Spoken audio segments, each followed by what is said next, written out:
Dateline, Salt Lake Herald-Republican, May 23rd, 1883, quote, "The Empire Grist Mill, situated about a mile beyond the Eagle Gate up City Creek, burned Tuesday afternoon. About 3 o'clock, the miller, Mr. Sudbury, was engaged with some gentlemen examining a new washing machine. Mr. Sudbury's attention was called to smoke issuing in the vicinity of the smut bin. The whole party returned to the mill with all possible speed. The fire, however, had gained rapid headway and secured such a hold upon the mill that no human power could extinguish it. In a short time, only a few charred timbers remained, the whole building having been consumed to the rockwork." End quote. I'm Wendy. I'm Chris. And this is Demolished Salt Lake, and the story of the not-so-witchy house of City Creek Canyon. Hey, Chris, how are you today? Wonderful. How are you? Good. All right, so this story combines all the goodies. We got a historic building, we've got some Salt Lake history, and we got a ghost story. Now, us being historians, we love local legends. Not only are they entertaining, but they also unite us and help explain our history and our culture. Yeah, to start this off, maybe a word of caution around ghost stories and historic locations and places. I'm a firm believer that historic preservation can benefit from legends and myths, particularly in attracting visitors to historic sites and homes. Ghost tourism, when managed properly, can provide much-needed funding for these locations. Additionally, these stories can add depth and interest to a place's history. However, it's important to ensure that these tales are supported by evidence and presented in a way that is respectful and meaningful of these places. Care should be taken not to be exaggerated or cause harm to the reputation of these places. And I think that's a good note to start on. I think that's excellent. Let's talk about the lore surrounding Memory Grove and City Creek Canyon, because there's a lot of legends of hauntings and mysterious phenomenon. Memory Grove seemed to be the epicenter of the Satanic Panic era in Salt Lake, with stories about satanic rituals, altars, and hooded figures. And Gravity Hill, which is in City Creek, appears to defy gravity and roll cars uphill when in actuality it's just an optical illusion. And then there's the Witch House. So if you hike up City Creek Canyon from Memory Grove, you're bound to find the foundation of an old house, without any signage explaining what used to stand there.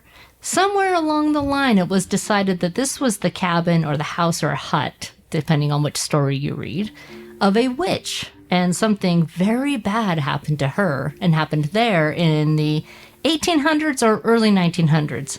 Again, time frame depending on which legend and which story, right? So one of the stories tells of an old witch who lived in the cabin and would lure children to her house, where she would kill them and possibly eat them for dinner. When she was found out, an angry mob trapped her in the house, set fire to it, and watched her burn to death. Her spirit still haunts the house, and those that dare venture to the area are met with shadows, disembodied screams, light anomalies, and feelings of dread. And some stories will say she may even possess you if you are not careful. Now, another story I found states that she was just a poor, misunderstood woman who was labeled a witch by the community. And out of fear, again, an angry mob set fire to the house and burned her to death. And the witch haunts the area, looking to tell her story in hopes of redemption and understanding. As with any urban legend, the story changes, right? So depending on who you talk to, what blog you read, what video you watch on YouTube by any number of paranormal investigations in Salt Lake. But this is one urban legend that we can positively debunk. I love debunking stuff like this. I do too. We recently did that with the city-county building. We did. Do you want to remind people, if those that haven't gone to our Instagram page, they can read that story? Well, long story short, there's a myth around the city-county building that it was built to rival the Salt Lake Temple. If you're a researcher, you always go back to your source material and you research from that time frame. Right. Because that is what is going to tell you whether or not that is the truth. And when we went back and viewed that source material and went to the archives we couldn't find any reference to it, right? None. We even went as far as to work with a gentleman named Steve Stimmel, who is a historian for, not for, but on Proudfoot and Bird, the architects that built that building. And it was quickly dismissed. Okay. Because they recycled this type of building and the plan. And in fact, they almost did it in Des Moines, where they showed a drawing of it on the river there as like the courthouse for Polk County, I believe. Yeah. And they eventually went with a slightly different design, but it was still almost identical in many ways. So we debunked that. And we were able to show that stuff like rumors like this are not always true. They make for a fascinating story, and they can add sometimes layers to a building. But to me, when I talk about the Salt Lake City County building, the bigger story is what has actually become to symbolize. Exactly. And what it means for the resistance of Salt Lake, and how it has hosted pride festivals, concerts. The art festival, concerts, murals. Right. I mean, stuff like that is more important to its history than myths that we just want to believe. Exactly. Yes. And I have a very special place in my heart for Memory Grove. Mm-hmm. And so one of my things I really like to do is kind of dispel the Satanist aspect of Memory Grove. Oh, yes. The Satanist aspect that popped up in the Reagan years. Right. Yes, during the 80s. And and we'll dive into that a little bit, because that could be an entire episode and totally not with the theme of our podcast, but still fairly fascinating. It is. All right, so let's break this one down. So from the time Brigham Young and his followers settled in Salt Lake until 1902, all of what is now known as Memory Grove and City Creek Canyon was owned by Brigham Young. He went as far as to build a large wall around his property to keep people out. And the Eagle Gate Monument, which still stands today at State Street in South Temple, was actually a gate. It was the gate to his property. And he had people standing at the gate. So you couldn't get in and out of the gate without his permission. So right there tells us that nobody lived in City Creek Canyon, with the exception of one person, and that was Samuel J. Sudbury. So the supposed witch's house, the stone foundation, is actually the remains of Samuel's house. He operated the Empire Grist Mill for Brigham Young for 17 years. Samuel and his family lived in the house. They tended a large garden and had an orchard on the property, and that house was part of the larger mill complex. The Empire Mill was constructed in 1862 by architect Frederick Kessler, who also designed the Chase Mill. And if you ever are in Liberty Park, you can see the remnants of the Chase Mill, and it's actually the oldest commercial building still standing in Utah. I did not know that until this episode. Right? I did not know that till I found that out too. Yeah. So the Empire Mill was 3 stories with a stone foundation and wood framing. The location was picked for its proximity to a water source, which is City Creek. A massive 30-foot diameter water wheel powered the machinery. The mill produced 100 sacks of flour per day. The wheat from the flour came from local farmers. So back then, when Brigham Young divided up the city for everybody, you had 2 things on your land. Well, 3 things. You had your house, you had a garden, and you had an orchard. And those were kind of dictated by him, because everyone was going to grow things on their land to contribute to the entire community.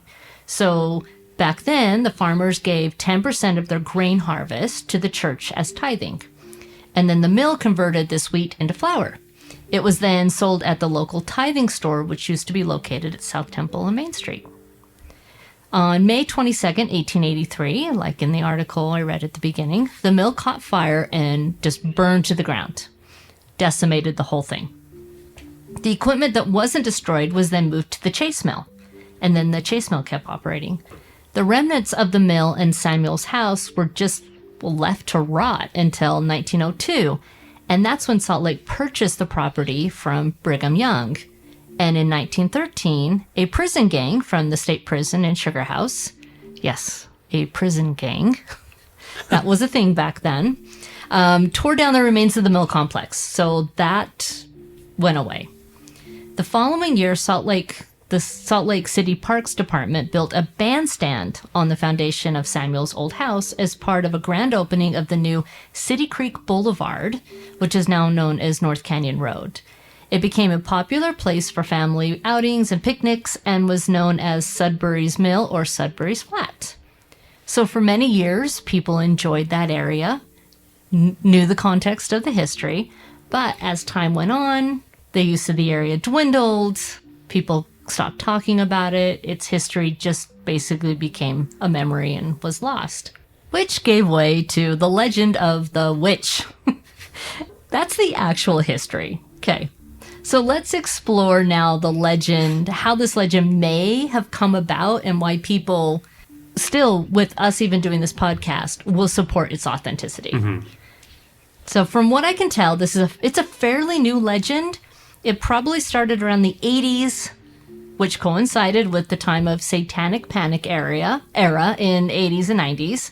And if people were saying that Satanists were practicing in Memory Grove, then it doesn't make too much of a jump to then apply the old foundation to a witch, something similar, right? Or a drawing point for them to be there. Right, yeah. Right. Like I said, we can do an entire episode on Satanic Panic. But I will say that I could not find any newspaper articles with solid proof of any sacrifices, satanic sacrifices, or any other happening in Memory Grove. What I did come across is if you are a listener of the podcast Cold, and if you're not, you should be listening to it. It's a local podcast. It's fantastic. Season 2 has a bonus episode, and it's discussing the Satanic Panic in Utah. Mm-hmm. And he has someone on there that kind of breaks it all down. It's a really good listen and would probably cover it much better and more in depth than what you and I could do in our short period of time. So I'll link that episode in the show notes. But go listen to that if you're interested in learning about what Satanic Panic is. But speaking of newspapers, I have scoured newspaper articles from this time and have found nothing about a witch. I went through the late 1800s to like 1920. No articles about a witch. No articles of someone burning in a house in Memory Grove. Yeah. So some might say that that's because things like this were not covered. They weren't discussed. It was a cover-up in the newspapers. Yes, of course. And that always is what people want to believe because it creates an us versus them narrative. And It gives people a space and a place to have meaning, right? Right. But I'm considering this 100% debunked. The timelines just do not match up. And there is no documented history of witch burnings in Utah that we know of. No. Also, something this big would have been covered by one of the newspapers. There were a ton of newspapers around during this time in Salt Lake City. In fact, by the time Utah attained statehood on January 4th, 1896, there were nearly 600 newspapers being printed throughout the state. At one time, Salt Lake County alone had 35 papers. Yes. Could you imagine something like this happening and it not being covered by a single one? Not being covered by one. Right. Yeah. So papers were also the only legitimate way people got their news back then, besides the occasional round of gossip that was true. Exactly. In fact, Will Rogers was quoted as saying, "All I know is what I read in the papers." And I think that's a perfect and very apt quote for this time frame. I agree. If they were trying to cover it up, a lot of these papers that were around, the 600 or so, in Utah during this time point, were not favorable towards the church and would have reported on this to draw a contrast between their viewpoint and the papers that supported the church. Right. So again, just restate, I'm calling it 100% debunked. Exactly. And also to add to that, the idea of burning witches, like at a stake or in a house or any other way in America, didn't happen. So those who were accused of witchcraft in America were hanged. In Europe, yes. But here, there's no witches that were burned. So, again, I think that just kind of takes us back to that that lore of the witch trials era. And a lot of us thought that they were burned at stakes when they weren't. They were not, yeah. Well, in this, actually, this whole scenario, this whole myth that is perpetrated on this foundation, I mean, that's really all it is now, is a stone foundation. Exactly. Took place way after that time period. I mean, we're talking, what, 200 years? Close, yeah. So a long time after. Yeah, so City Creek and Memory Grove might not be haunted by a vengeful witch who was burned to death, but that doesn't mean it's not haunted. There are plenty of stories and people experiencing something otherworldly, and it just adds another layer of history to this historic area. Yeah. We touched a bit on this earlier, but like ghost tourism does have a place within historic preservation if done correctly. Exactly. And, you know, if somebody was to actually go in and do proper research on this and form a narrative that isn't off-putting or just completely false in this case, right. Then I think there could be a reason for ghost tourism in Memory Grove. Yes. And that could actually help support certain foundations in that area. Exactly. But again, it all has to be done in a way that respects that area and the places down in there. Yes, and I've said this before on the podcast, but one place locally that does that really well is Fort Douglas. Fort Douglas has a really good way of telling the story of the fort through all its many years. I mean, that it was a hospital, a POW camp, it was a veterinary hospital, it was all of these things, but then they also embraced their ghost history. Yeah. But one doesn't replace the other. It's just another layer. Yeah. And that's what we're talking about. Yeah, I actually know two people that wrote theses on this subject. One was actually on how ghost tourism was a real thing and how it could be important to sites. And the other one was more along the lines of why it should be a bigger deal within historic preservation.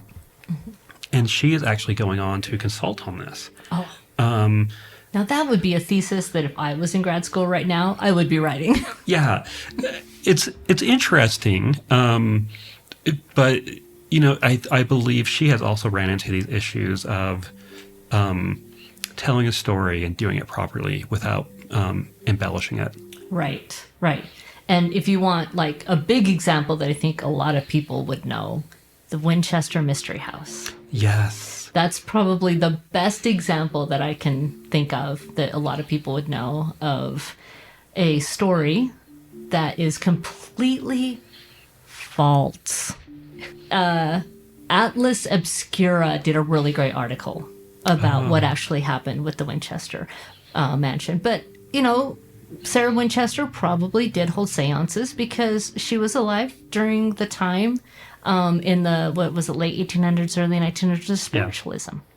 Yeah. Everyone was doing this. People would hold seances in their house and pay, like, charge people like $2 to come. And if you were rich, that would be a Saturday night dinner party. Yeah, I mean, especially back then, because people died quite often at younger ages.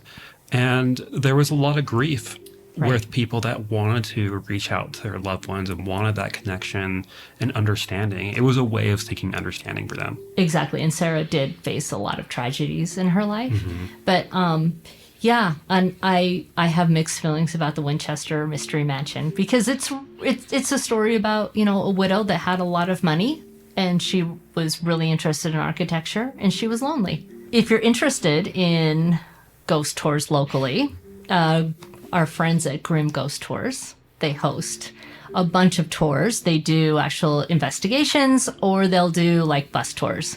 And so we'll link them in the show notes because they do a really good job of balancing history and the lore of the local places. Yeah, they do. Right. This podcast was researched and written by us and produced by Mike Gillen. You can find us at Demolish Salt Lake Podcast on Instagram, Facebook, and Threads, and also on Twitter at Demolished SL Pod, where we post pictures of the places we talk about and other content. We wish you all a very spooky October. And happy hauntings. And happy hauntings.